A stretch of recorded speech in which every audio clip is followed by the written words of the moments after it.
Hey, my name is Bryan W Carpenter, Weapons Master and Armorer for Dark 30 Film Services, and this is the Go Creative Show.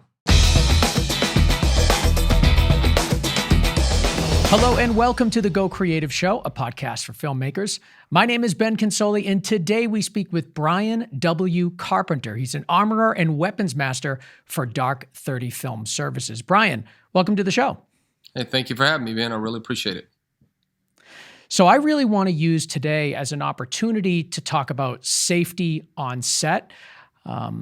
Obviously, in light of what happened with Halyna Hutchins and all of the news that has come out since then and a lot of revelations since then, and it's certainly an ongoing story. As we speak today, there's some brand new news that just came out overnight, and I'm very eager to talk to you about that.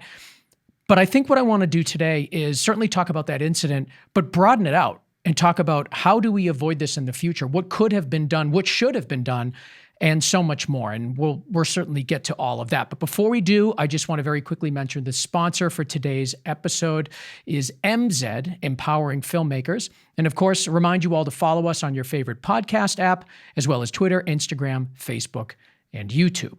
So let's start with the news. I mean, obviously, everybody knows what happened a week or so ago now, the fatal shooting of Halyna Hutchins on the set of Rust. A lot of new information has come out since that has happened, and I'd like to start with what is the latest information that we have right now? Well, the latest information as of today, the sheriff of Santa Fe and the district attorney actually held a presser yesterday, and in that presser they established that it was a live round. Now, from a legal standpoint of it, and I do have some experience in that space to understand this, he said it was a live round. Then when pressed during the actual back and forth with the reporters, he said, well, we're waiting on absolute confirmation, but that's common in investigative circles when you're doing that kind of thing. They may be 99% sure that it was a live round, but they're going to wait till the medical examiner gives their report and the FBI forensics lab gives their report. And then that adds that little extra bit of verification for them to say it. But for the most part, we found out that it was a live round. So, and then secondly, the first assistant director actually said that he had picked up the weapon and that he saw three bullets in it, 3 rounds in it. I do not understand exactly what he was referenced to. Did he see the rounds in it and verify that he thought they were dummy rounds? Or did he see the rounds in it and just disregard the rounds? That's a lot of confusion there, and I can definitely get deeper into that as we talk, but that's just new news. And then as of this morning, the sheriff, I believe it was this morning, the sheriff went on an interview, and they mentioned to him that it was a terrible accident, and he said, I would be careful referring to it as an accident. It's being investigated as a criminal offense.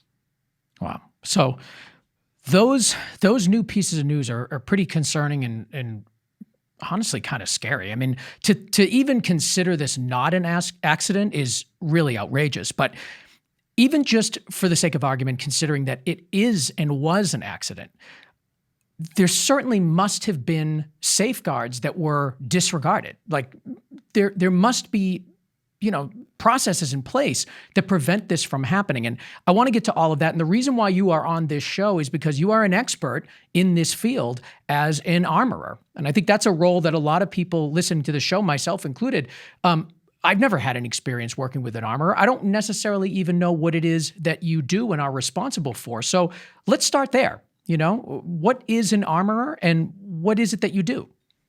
An armorer is a position inside of a film crew. We work directly under the prop master, and we're in the props department. Subsequently, that would be the art department. And our primary number one function is to make sure that weapons that are being used on set, firearms, are used safely and properly. That is the number one paramount thing that we do. The secondary thing that we do is make sure that we work with the director and all of the crew to make sure that they get the shot that they want and they do it safely. It has proper distances when you're using blanks, and all of the safety precautions, such as not pointing in certain directions, keeping off-center shots, and then also educating the actors, any talent that's going to be handling it, with the safe usage of that firearm. Lastly, would be the third facet in that, which would be actually making sure that the scene looked accurate. It looked correct. In other words, if it's a special operations soldier going through a door and he's using a rifle, a military rifle, that he's holding it correctly, he's moving correctly with it, and he is believable in, or she is believable in their character. So there's a lot of discussion about whether or not we should even be using real guns on set. And when you hear the news story about what happened here, and just in general, and just the vernacular of people, even in filmmaking, is this idea of a prop gun. And I would like for you to set the record straight about what exactly is a prop gun, because oftentimes a prop gun could actually be a real gun. And there's a distinction there that people don't really understand. So can you walk us through what a prop gun actually is? That's an excellent question. And over the last few days, I think that the public that wasn't aware of a lot of this, and rightfully so, understandably, has started making a distinction there. So the use of prop gun has become just a slang term for firearms on set in the general populace. But in filmmaking, which is what we're talking about here, a prop gun is actually a rubber or plastic weapon that is not capable of firing a blank round. You have hard rubber and soft rubber to use with stunt scenes where they would be fighting over a weapon or hitting each other with a weapon or falling on that weapon.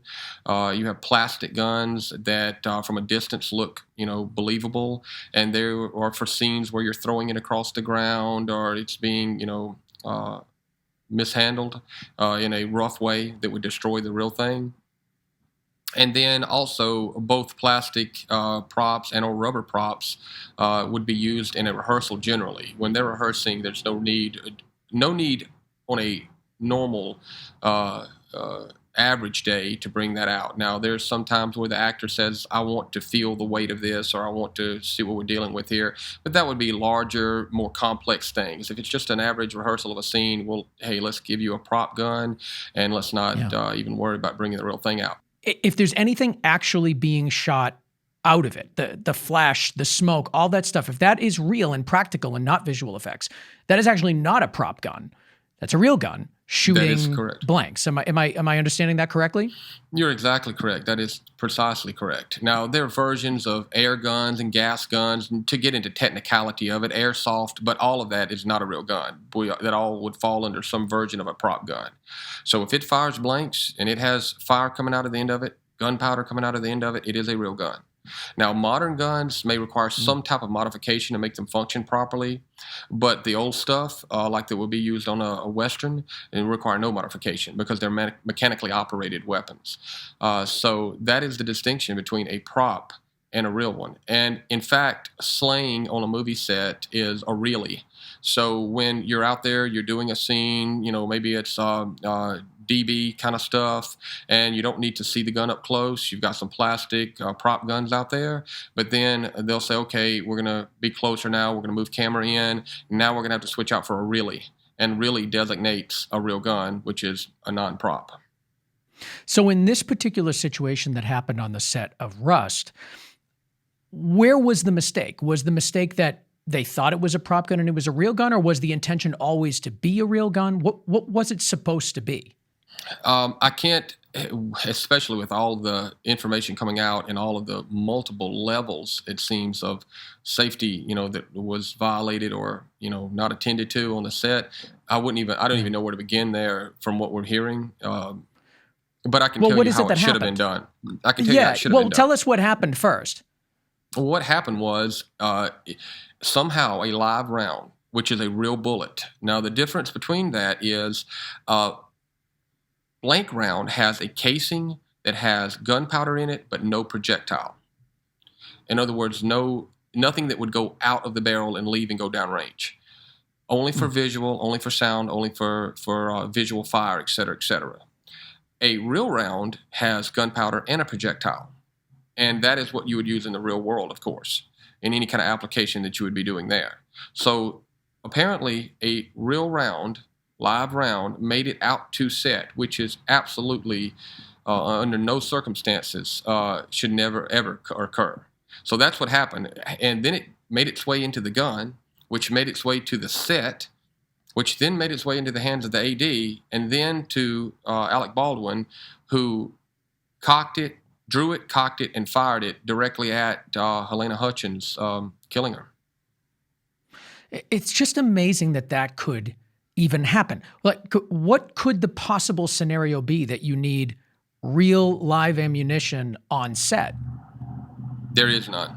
That is an easy question. You know, so many questions are ambiguous, or there could be, you know, certain circumstances where, oh, well, if this extreme thing that you do this, but this is one of those questions that there is no other answer other than it should not under any circumstances.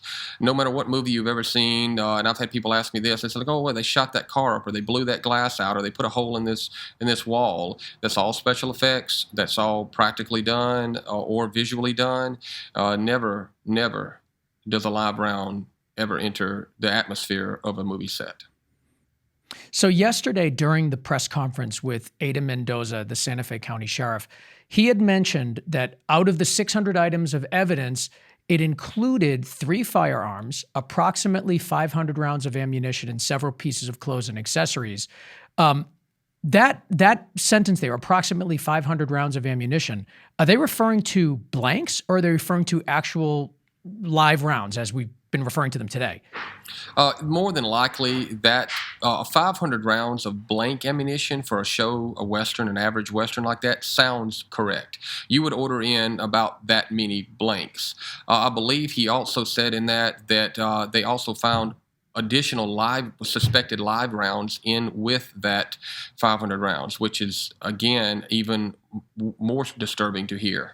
So that it may have been more live rounds mixed in. But out of what you just described, yeah, what that would have been on a normal set, it would have been the blank rounds, and it would have been a mixture of dummy rounds. And dummy rounds look just like a real round, except they have BBs in the casing instead of gunpowder. So you can shake them and both audibly and physically feel that they are not real, and they're used for real close camera work. So that would have been the only acceptable type rounds that would have been on set. So I want to understand the different types of rounds that can be available on set. Okay. So you said there's a dummy round, there's a blank, and then there's live ammunition. Is my terminology correct? That's the 3 types of ammunition, but only 2 have a place on a movie set, both a dummy and a blank. Mm-hmm. So dummy and blank, can you describe to us the difference between a dummy round and a blank round? I can, and I even have some here. So this is a blank round. Now this would be actually what they would have more than likely been using on that set, because it's for the caliber and type weapon that was used. So as you can see, it's brass. It's been crimped at the top. The brass has been crushed in, and inside of this is gunpowder. And in the end of it, that small circle on the inside of the larger circle, that's the primer. The primer has explosives in it. When the hammer strikes it, it detonates, which then in turn detonates the powder on the inside of this casing here, and you have fire and smoke that comes out. Okay?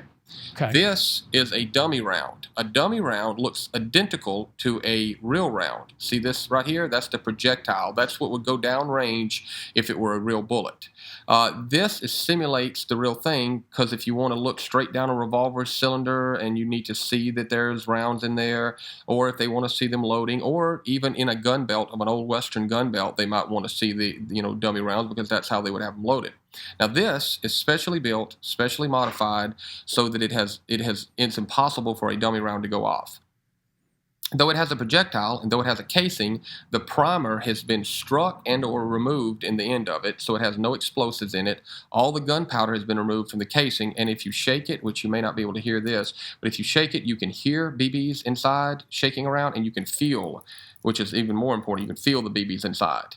These are, like, again, as I said, these are, to me, what I'm most careful of looking for when I'm on a movie set, because they look so realistic, and I bring my own. I triple check them. I get them from a reputable source, and these things never leave a locked container, because I never want any option of anything getting intermingled, which should never even be a chance. But you operate on the worst possible case scenario so that everything else is easier. You never operate on the least likely.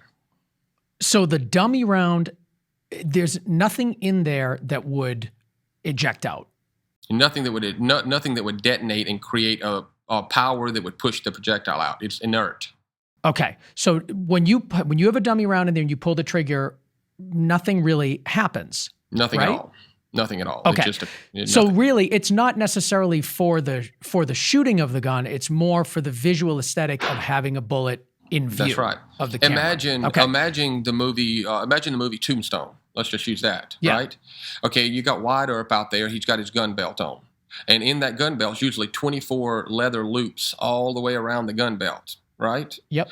And, that's where they kept their rounds. Well, that's where a dummy round would come into place. They would put dummy round, after they were checked, the dummy rounds would go into the loops, and you would have the look, but no danger. Okay. And that's the only two types. Now, so there's the dummy round. Now, the blank they are intended to shoot something out. That's the whole point of it. You're supposed to get the sound. You're supposed to get the smoke. You're supposed to get the flash. That's right. Talk to us a little bit. So what are the dangers with a blank? Okay. So depending upon the type of movie, and I've worked with everything from a 50 caliber rifle machine gun, which is sometimes mounted on a tank, down to a small, handgun that similar to what Alec Baldwin was using on that set. So depending on the type of firearm, there's a minimum safe distance in front that both, as you described, the flash, the fire, the smoke, and concussion comes out. We make sure that we have set distances for these different types of rounds and how far you need to be away from them to be safe. Okay? A handgun with a normal handgun blank can kill within a few inches. And I think it was John Hexum, I believe, way back, I believe he was in the 80s, had a revolver loaded with blank rounds and put it to his head and was playing Russian roulette on set, I guess just messing around, and pulled the trigger. And because the barrel was so close to his head, it killed him. That would be an extreme example of a close quarters death with a firearm. Obviously, safety was breached on multiple levels there but nonetheless, that's how it can kill at close range. Past a few inches, it's not more than likely going to kill, and past a few feet, it's just going to create a fire burn to the skin. Maybe some unburnt powder would strike you, or concussion, would hit you. Then we have the minimum safe distances at that point, okay, which are usually quadrupled, at least the distance that you think it could possibly hurt someone. So you take the distance that it could cause damage of any sort, even if it was just, I felt a little bit of it hit me in the face. I mean, even if it was something so small as that, you take that minimum distance and then you take it and multiply it times 4. And then there's your minimum safe distances particular to the particular round. And it goes from, 21 feet minimum all the way up to 30 yards between, depending on what you're firing, maybe even more. And depending on the weapon, of course. So that's the distances of how you operate with a blank round, but then also you have one of the 4 basic safety rules as well.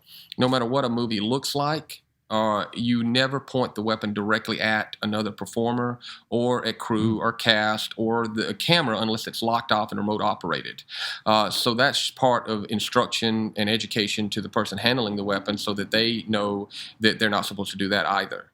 And if you put all these factors together, and you've checked all of this prior, then blank rounds can be safely employed on a set and have been for many, many years and thousands of movies.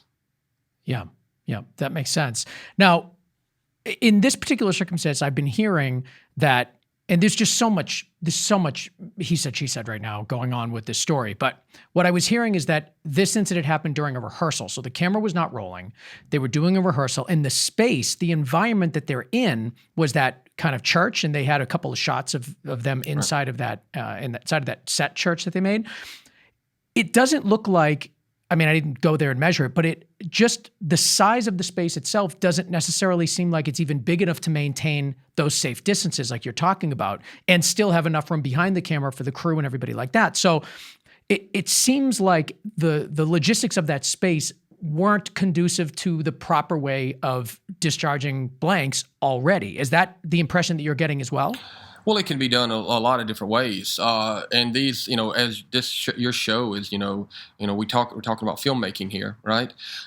So let's just take that and run with it for a second. Let's say I was on a Western and they were like, hey, we're inside of this saloon, same distances or something of that nature. And they said, hey, we want the actor to draw and fire, cock and fire, 2 rounds out of his Old West gun. And we've got maximum 30 feet length and 15 feet width. Okay, well, it's pretty simple to do this. What we do is we take the cast and crew, move them out of the way or behind. We remote lock off the camera if you want to see it, and then there's no one in front at all. And then you can shoot away. The only thing you're going to damage is the expensive camera, and usually we put a flat up in front of it and keep some Lexan in front of it to keep from tearing up that $100,000 camera plus. So aside from that, you can do it all day long with no chance of harming someone. And if they wanted to have it where they had crew near, then we would back up the maximum safe distance. If it was the correct distances, then they would aim 5 or 6 foot off to the side of camera, and then they could operate it. But it can be done. It just needs to be done correctly. Now, the bullets again. Just to go back to that one last time.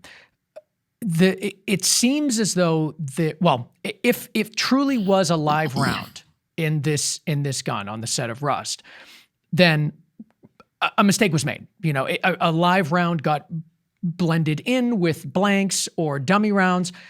Is there something visible on the bullets that you can tell whether it's live or blank or dummy?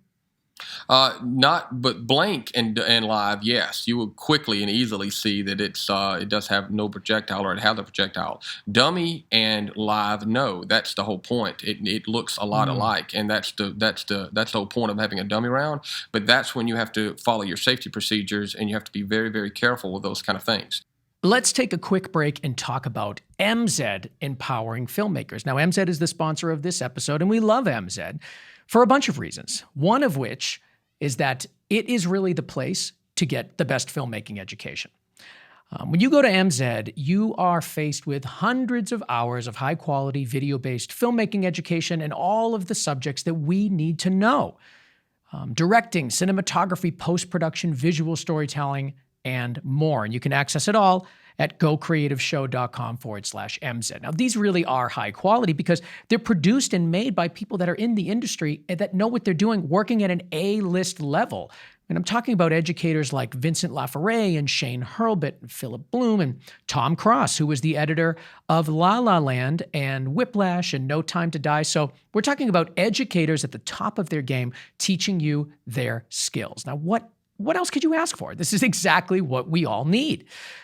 So head over to gocreativeshow.com/MZ, MZED, and you can buy individual courses, but you can also become an MZ Pro member, which is my suggestion because then you have access to everything. It can kind of be like the Netflix of filmmaking education. And of course, you can get 20% off your purchase by using coupon code GCS20 at checkout. GCS20 for 20% off of your purchase, whether it's an MZ Pro membership or an individual course. So it's all there for you at gocreativeshow.com/MZ, MZED, MZ, empowering filmmakers. What are the steps that you would take for a scene just like this? Single operator, one shot towards camera. What are the steps that you would take that should happen?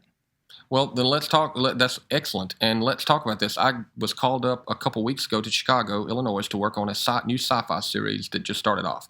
Prop Master called me. I really like him. He's very professional.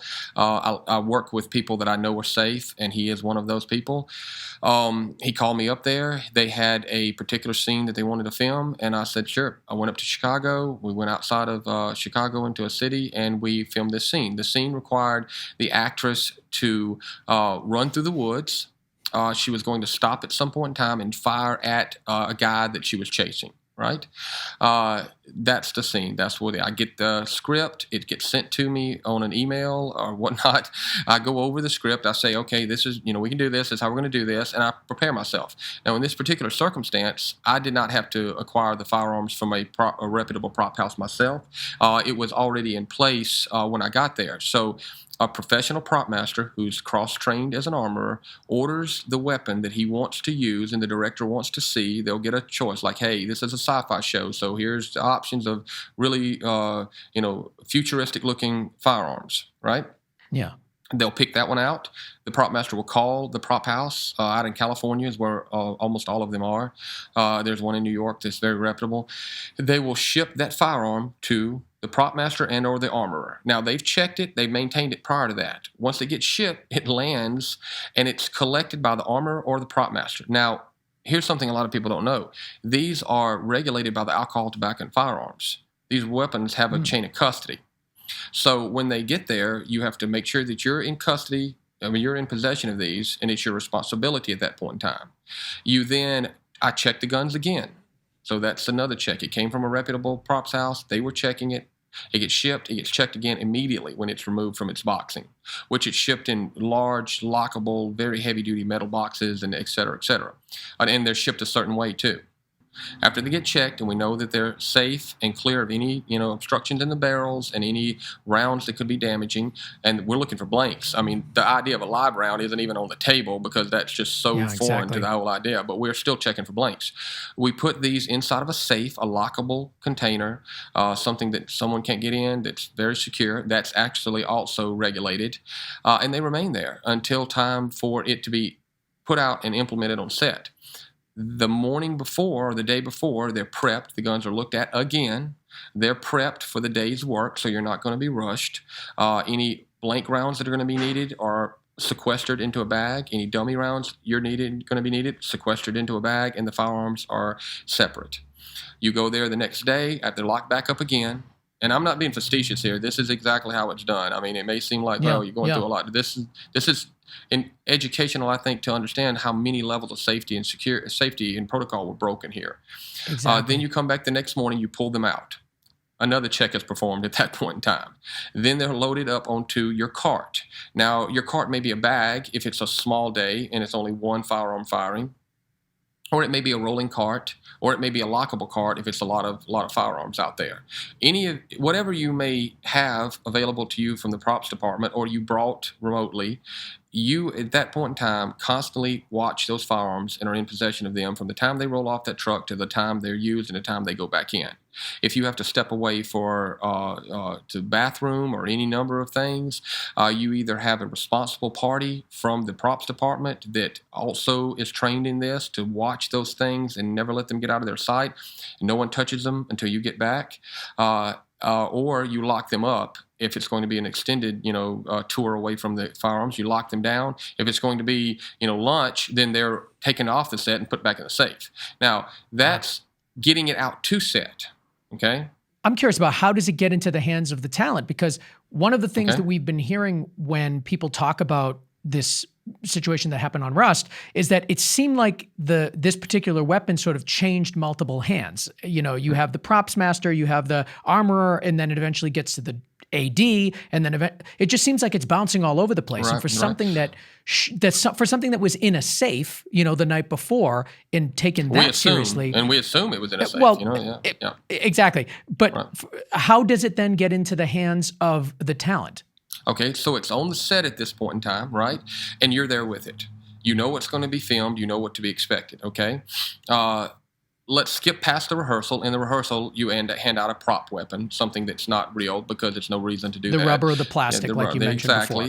And let them run through the rehearsal because they're moving around, they're figuring things out. There's no reason to have a real gun out on set.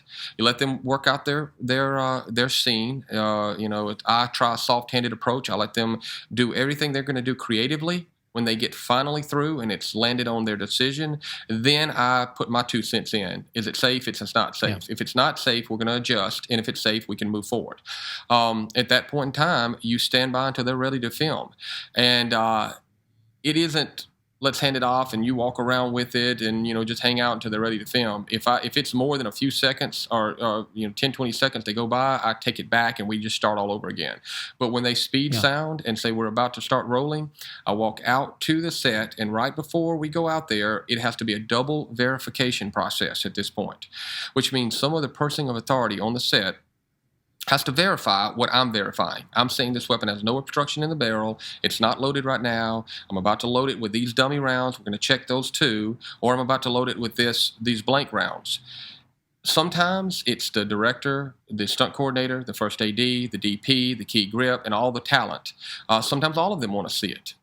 It depends on your relationship with the crew, how long you've been working with them.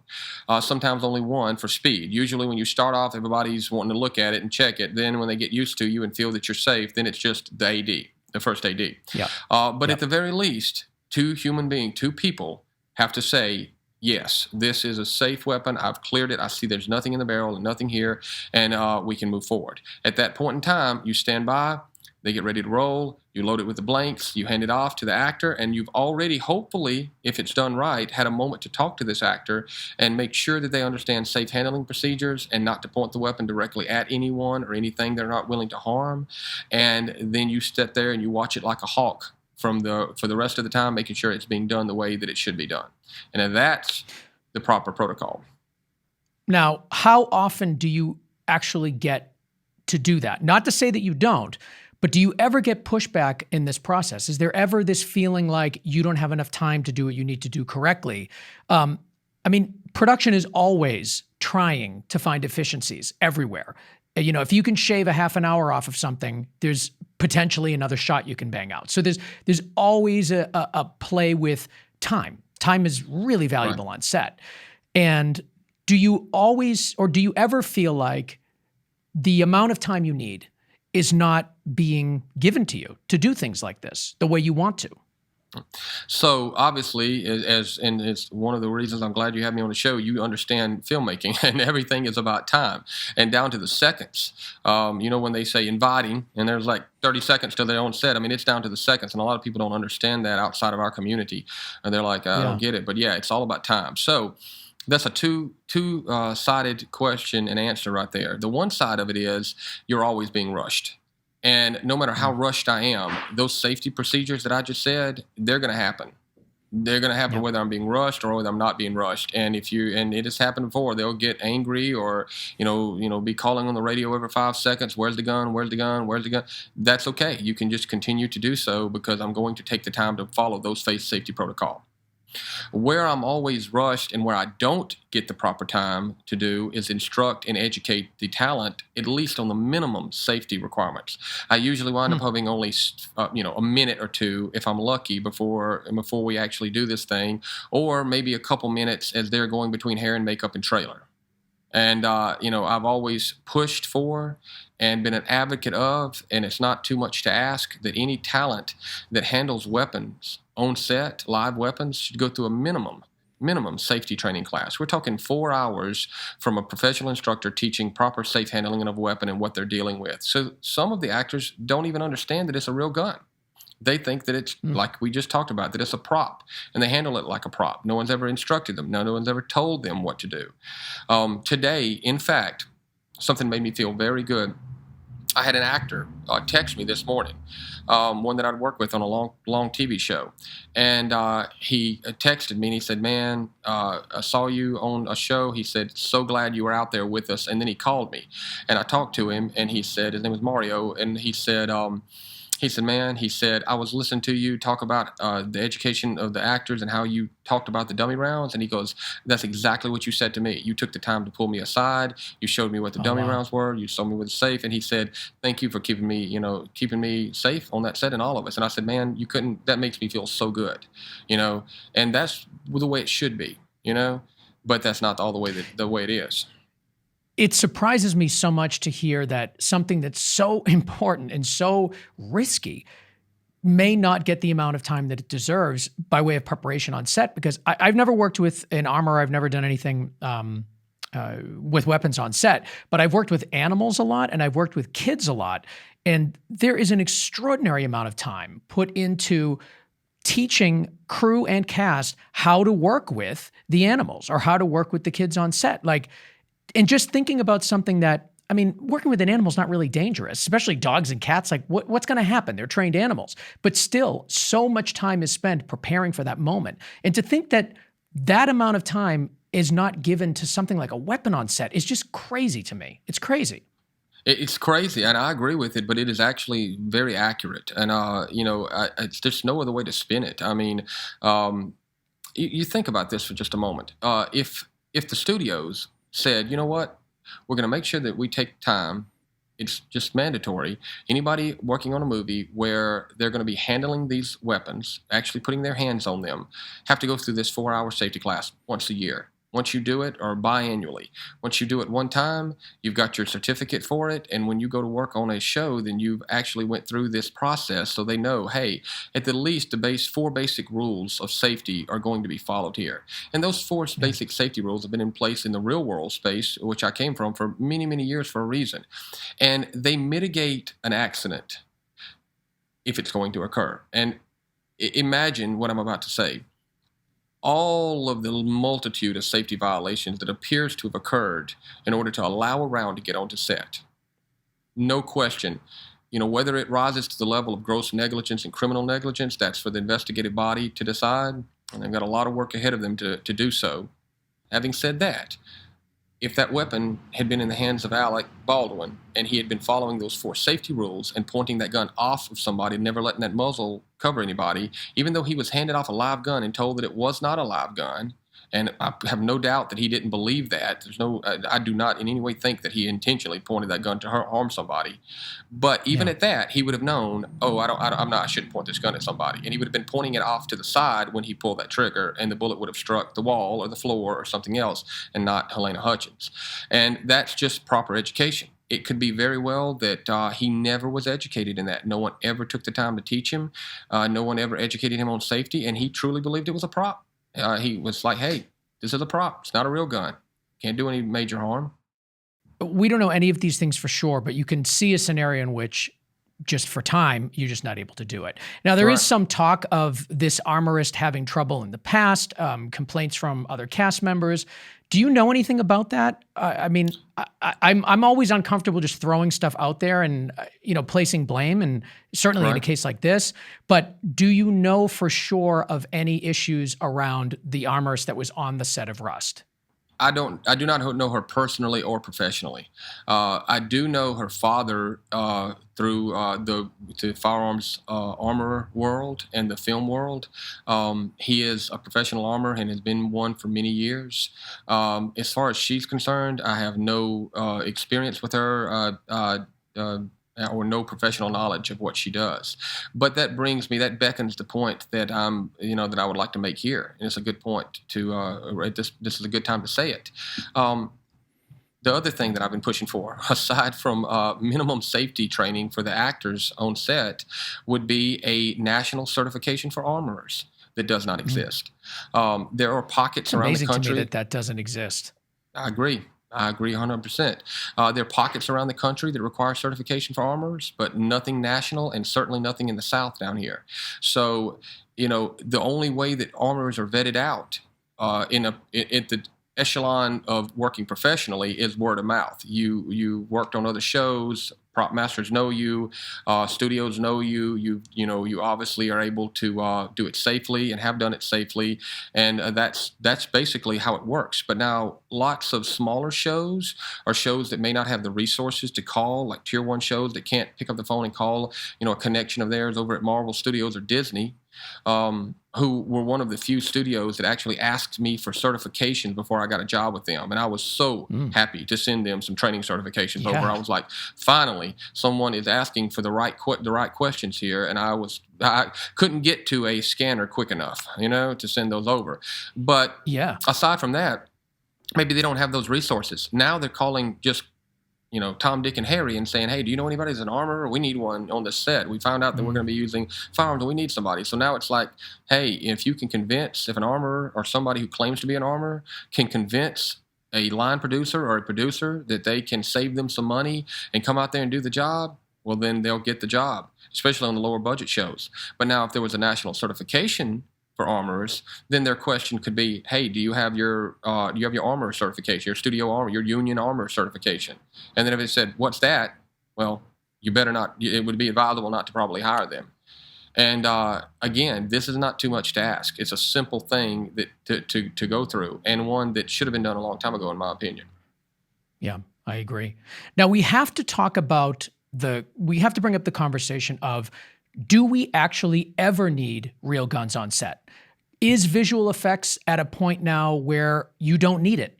If they are this dangerous, if people are able to get hurt, get killed on a set, do we really need it? And I've been seeing a lot online about this push towards visual effects. There's pros and cons. I'm of the mindset that a practical effect sometimes is the best effect, just because it's the most realistic. But I do want to have this conversation with you.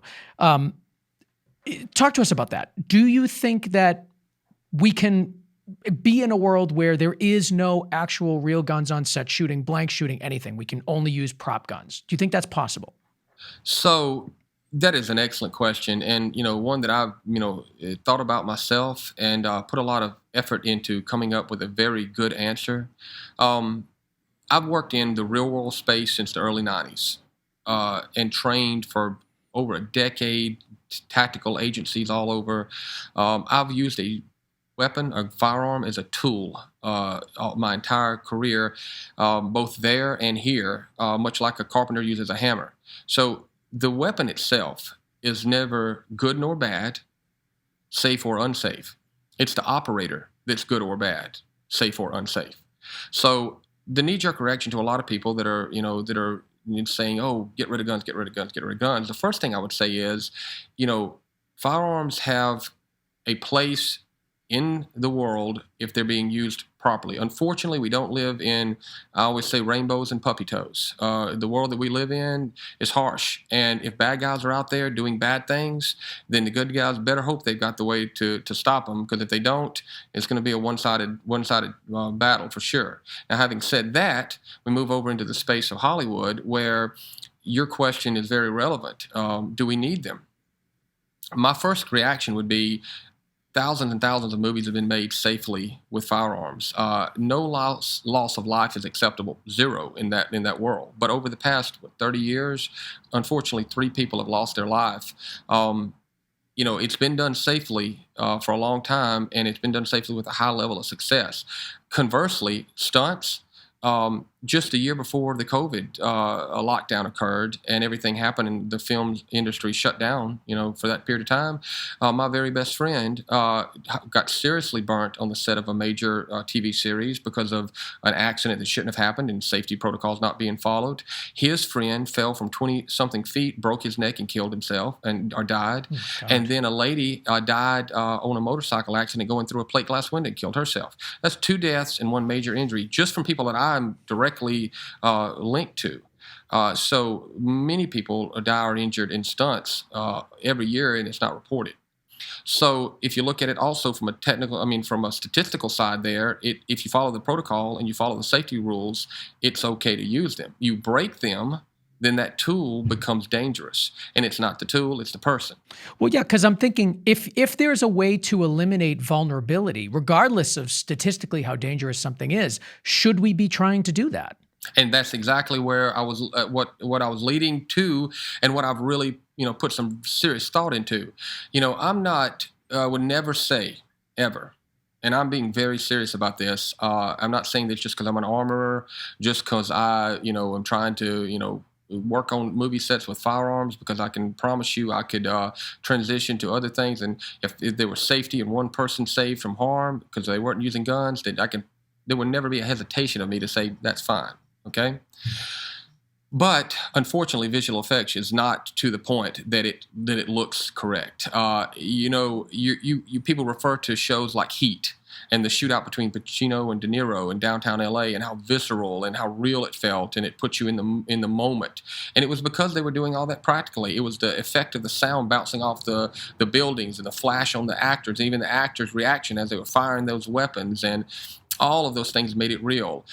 Saving Private Ryan, Lone Survivor. I mean, it's a laundry list of movies that were done with practical effects, and we want to see that because we want to see that as a movie goer. Correct? You CG in the muzzle flash. That's one thing, and even those don't look correct from a realistic standpoint, but they are acceptable in most cases and can be done. And even in shows that I work, many times we'll say, hey, they want to do that. They want to point the weapon, toward this area. And I'll be like, it's just a little unsafe, or it's too close inside of a motel room, one we recently did. And then I'll be the first one to walk over there to Katie at VFX and visual. And I'll say, hey, Katie, can you do the muzzle flashes on this one? And sure. And I'll be the first one to say that, because it's just no sense in it. There's no sense in risking something, and I'm not going to risk injury. I'd rather you just go ahead and visual effects it. But it's more to a visual effect than just a muzzle flash. You're using a machine gun or a modern gun. You've got the shell casing ejecting out of the chamber. You've got the flash bouncing off the walls, off the faces of everyone, not to mention the sound, and it just looks better. I use this as an example, and it's, I love the Lord of the Rings trilogy, everything. And the first one, they did almost everything practically. If you ever watch a behind the scenes of that, they built the armor. They even the stuff you never see, they did it the right way. And that's not even firearms. That was just VFX. As they started using VFX, for me as a moviegoer, I did not like the other in the trilogy. I liked the one that they actually did all practically, because it looked real. And right now, I just don't believe the visual effects can match practical application of the firearm. I wonder if there's going to be a push now towards doing that, or carving out budget for it, or maybe cutting down the number of shots, or changing scenes, or there has to be a way to avoid some of this vulnerability, even though it's very few people over the course of the history of cinema. But still, I do feel like if some attention can be paid to trying to mitigate that risk, why not? I agree with you wholeheartedly. Not you will never see an argument here with me on that. So we've got a few questions from Instagram, and I just want to quickly blow through these. Chris Fenwick is asking, should a gun that can kill ever be referred to as a prop? I think we cleared that earlier, knowing that there's a difference between a prop gun and a real gun, and it isn't referred to as a prop if it can. That's right. Kill. Good question, but yes. Yes. We've got a question here from Jan _SE. Why is there even a real bullet on set? Are there shots like a CU of a loaded gun where it was necessary? We kind of talked about that too. It shouldn't be. No, and that's a good question also.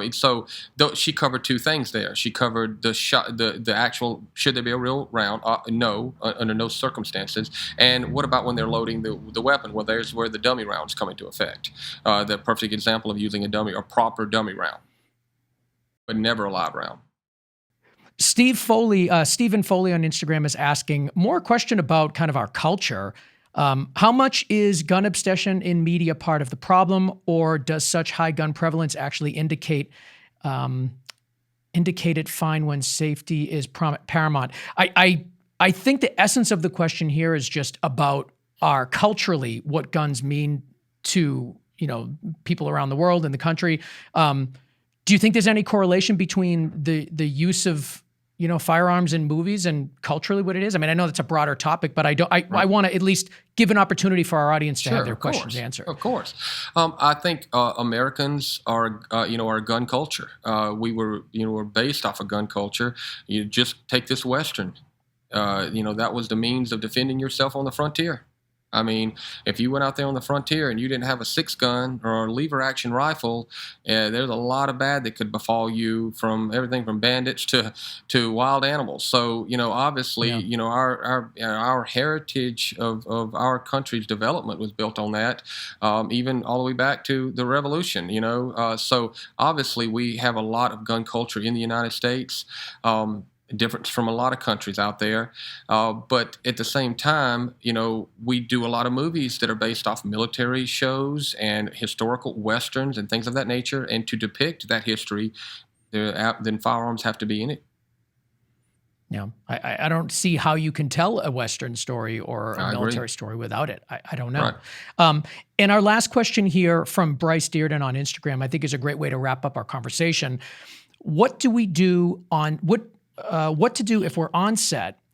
What to do if we're on a set that isn't taking gun safety seriously? And I'd like to parlay this conversation and this answer into how do we prevent this from ever happening again? How should the industry change? So we'll start it with his original question.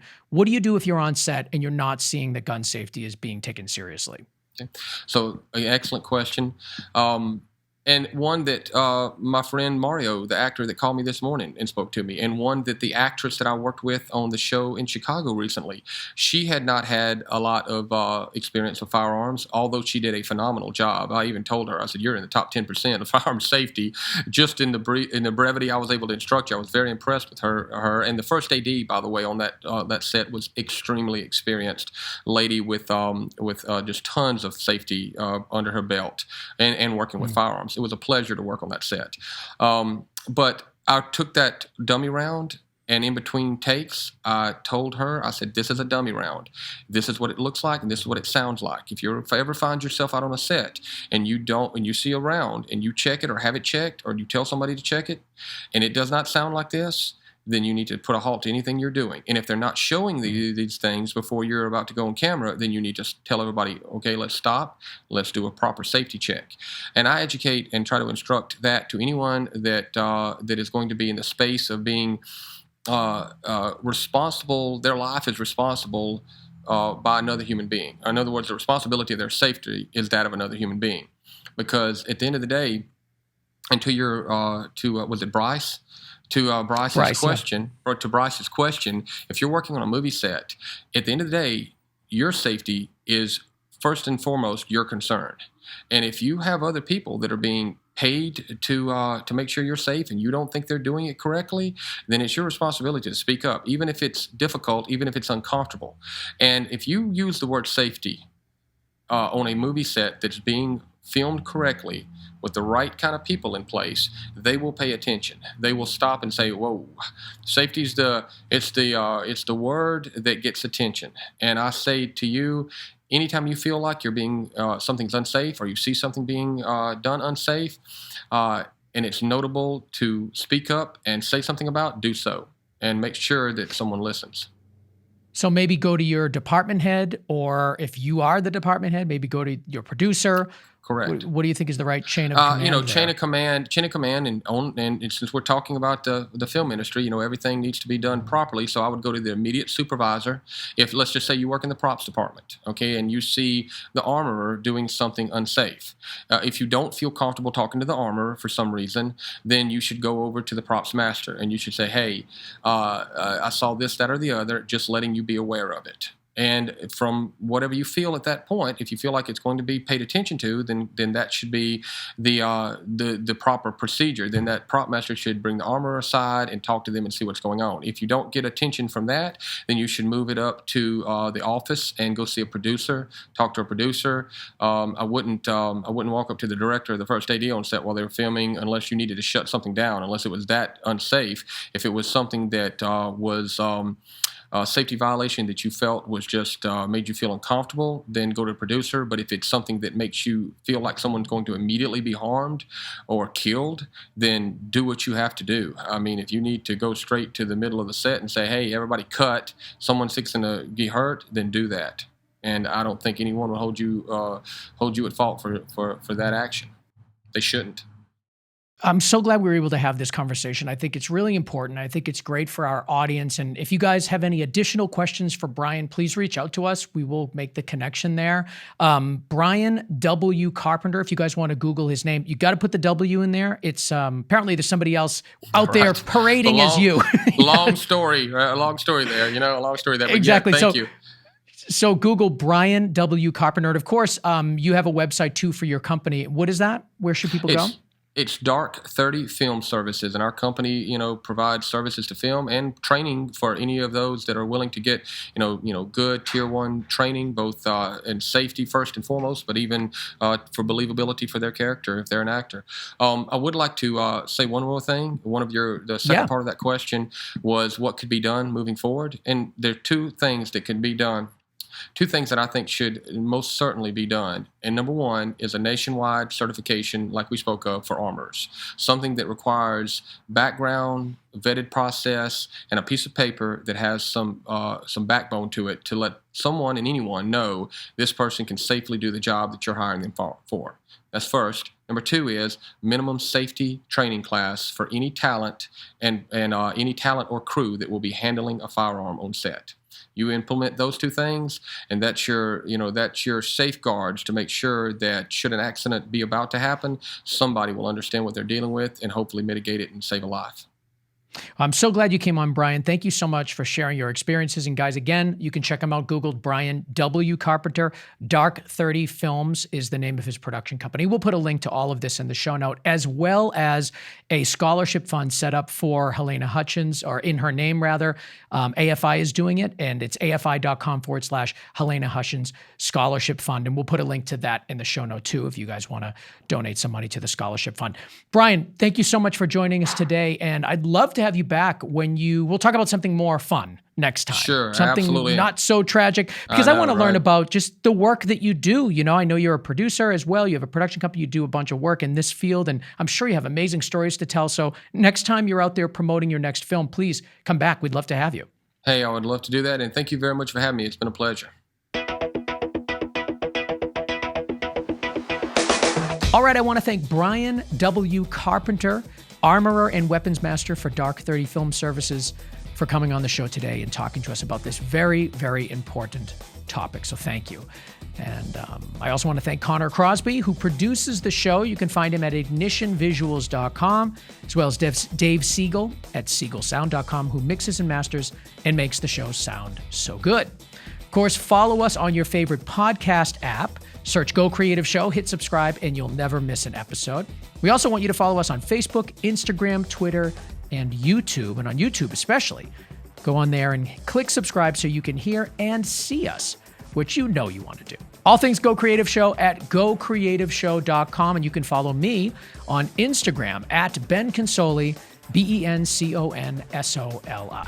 I want to thank you for joining us today, and we will see you next week on another episode of the Go Creative Show, a podcast for filmmakers.